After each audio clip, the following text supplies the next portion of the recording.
Rahman Rahim. Assalamu alaikum viewers. Today we are going to discuss Iran-Israel conflict in detail. ہم جانتے ہیں کہ اس پورے مڈل ایسٹ میں ایک ٹرموائل ہے اور اس ٹرموائل کی ایک بہت بڑی ریزن ہے کہ جو ایران اور اسرائیل ان کا آپس میں کسی طریقے سے پیچ اپ نہیں ہو پا رہا اور very long period of time. پہلے عرب جو تھے وہ اسرائیل کے ساتھ کانفلکٹ میں تھے، لیکن آہستہ آہستہ 73 کی وار کے بعد ہم دیکھتے ہیں کہ جو عرب ہیں انہوں نے اپنا ویو پوائنٹ چینج کیا. ڈیفینیٹلی اس سب نے ایکسیپٹ تو نہیں کیا اسرائیل کو، لیکن انہوں نے اپنی ٹون کو تھوڑا سا ڈاؤن کیا ہے. لیکن 1979 میں جب ریولوشن آیا ایران میں، اس ریولوشن کے بعد اگر ہم دیکھتے ہیں کہ ایک اسلامک ریجیم ٹیک اوور کرتی ہے ایران کو. اس ریجیم سے پہلے ایران میں لبرلزم بہت زیادہ تھی اور وہ ویسٹ کے بہت قریب تھا. جب خمینی صاحب آتے ہیں، جب ٹیک اوور کرتے ہیں ایران کو، تو وہ بہت زیادہ فنڈامنٹلسٹ اپروچ کو اپناتے ہیں، اور اس اپروچ کی وجہ سے کافی زیادہ ان کے اختلافات مڈل ایسٹ میں باقی مسلمان ممالک کے ساتھ بھی ہوتے ہیں، اور وہ اسرائیل کو اپنا اینیمی نمبر 1 ڈکلیئر کرتے ہیں. لیٹ 90s ارلی 2000 میں پاور اسٹرگل میں پراکسیز کو یوز کرنا شروع کیا. ایران نے حزب اللہ کو انہوں نے بہت زیادہ سپورٹ کیا، جو کہ لبنان بیسڈ ہے. حماس جو کہ غزہ میں ہے اس کو بہت زیادہ سپورٹ کیا. اسی طریقے سے انہوں نے حوثیز جو ہے یمن میں ان کو بہت زیادہ سپورٹ کیا. اور یہ جتنے بھی گروپس ہیں کہیں نہ کہیں ان کا کانفلکٹ تھا اسرائیل کے ساتھ، اور یہی وجہ ہے کہ اسرائیل بہت زیادہ نالاں تھا اور ناخوش تھا ایران کو لے کے. لیکن ایران کو بھی اس بات کا اندازہ تھا کہ ڈائریکٹ کنفرنٹیشن پہ نہیں آئے گا اسرائیل، کیونکہ بہت ساری پراکسیز انوالو تھی. اسرائیل نے بہت طریقے سے ایک سسٹمیٹک مینر میں انہوں نے پراکسیز کو وائپ آؤٹ کیا، جس سے اسرائیل اور ایران کے بیچ میں جو پراکسیز موجود تھی وہ ختم ہو گئی. جب وہ ختم ہوئی تو اسرائیل کے لیے بالکل ایک کلیئر کٹ ان کے پاس مینڈیٹ تھا کہ وہ ایران کے اوپر فوج کشی سارٹ آف کریں. اکتوبر 2023 میں جب یہ ایک پورا حماس کی طرف سے جو ایک انہوں نے ریڈ کنڈکٹ کی اسرائیل کے اندر جا کے، اس کے بعد اسرائیل کو دنیا کی بیسیکلی پیٹرنیج مل گئی کہ وہ فل فلیج غزہ کے اوپر اٹیک لانچ کر سکیں.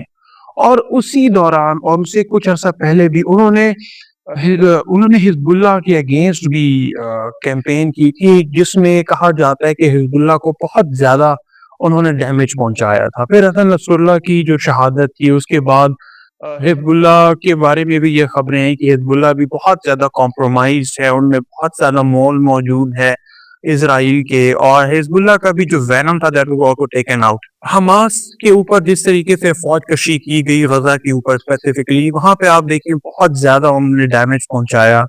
ٹھیک ہے، ہم کہتے ہیں کہ بہت سارے فوجی اسرائیل کے مارے گئے، اسرائیل کو بھی نقصان پہنچا، لیکن that is very minimum in comparison to what they have done to Gaza. اور انہوں نے ویسٹ بینک میں بھی بہت زیادہ نقصان پہنچایا ہے اس کی آڑ میں. حوثیز آپ دیکھیں وہ on and off missile strike کرتے ہیں، لیکن again at the end of the day ان کے اندر اتنا زیادہ پاور ان کے اندر نہیں ہے کہ وہ اسرائیل کو بہت بڑے لیول کا ڈیمیج پہنچا سکیں. جو ڈیمیج وہ انفلکٹ کرتے ہیں that is of very small scale to be more precise. ان سب چیزوں کو مد نظر رکھتے ہوئے اور جب پراکسیز کو انہوں نے بیسیکلی ایریڈیکیٹ آبلیٹریٹ کر دیا تھا اسرائیل نے، تو it was written on the wall کہ وہ ایران کی طرف آئیں گے. اب پرابلم یہ ہے کہ ایران نے بہت زیادہ انویسٹ کیا تھا ان پراکسیز کے اوپر.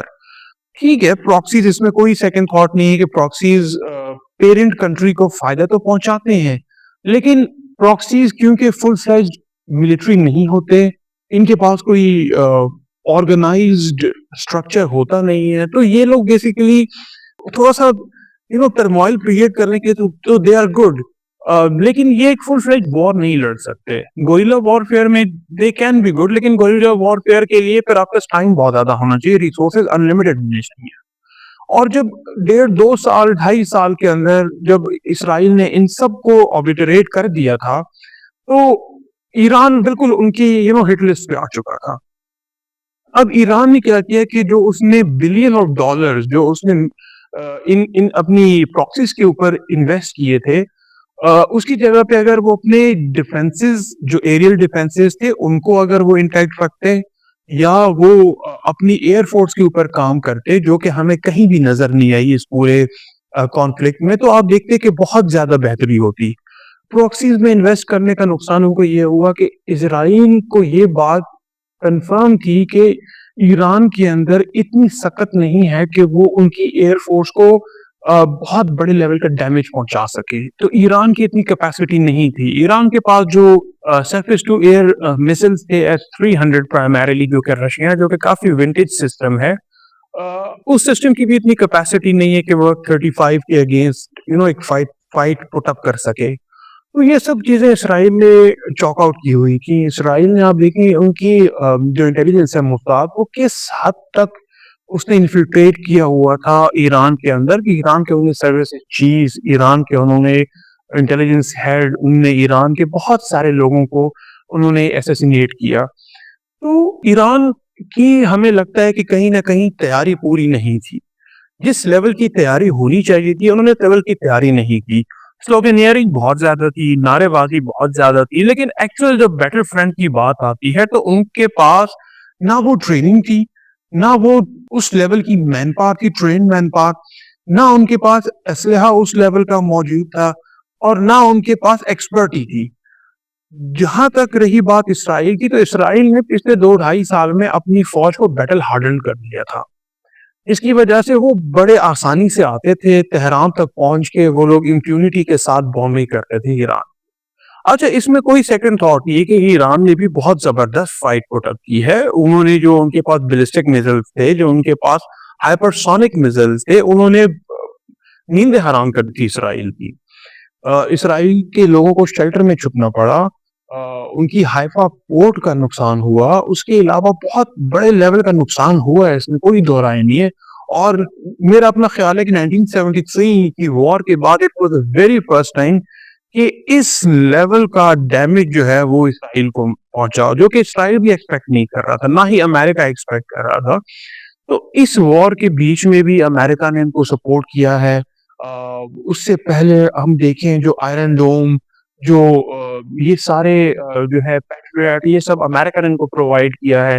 لیکن اسرائیل نے بہت نقصان پہنچایا ہے ایران کو. لیکن آن ادر اینڈ اگر دیکھا جائے تو ایران نے جو اسرائیل کو ڈیمیج پہنچایا ہے وہ بھی بہت زیادہ انکریجنگ ہے اور مسلمان ممالک کے لیے, کہ وہ اب اسرائیل کا وہ خوف ان کے اوپر طاری نہیں ہے جو آج سے کچھ مہینے پہلے تھا. تو ہم اب اس کو سمرائز کریں گے, سم اپ کریں گے, اور ہم یہ کہہ سکتے ہیں کہ اوور آل ڈیمیج دونوں طرف ہوا ہے. اسرائیل کا جو ایک انوینسیبلٹی کا جو ٹیگ تھا وہ ایران نے بہت حد تک ہٹا دیا ہے, وہ ریموو کر دیا ہے, اور اس سے بہت زیادہ انکریجمنٹ ملے گی مسلمان ممالک کو کہ انہوں نے کس طریقے سے اسرائیل کو ٹیکل کرنا ہے. اور پھر آج کے لیے اتنا کافی, اور نیکسٹ ایپیسوڈ میں ہم کسی اور ٹاپک کے اوپر بات کریں گے. تھینک یو, السلام علیکم.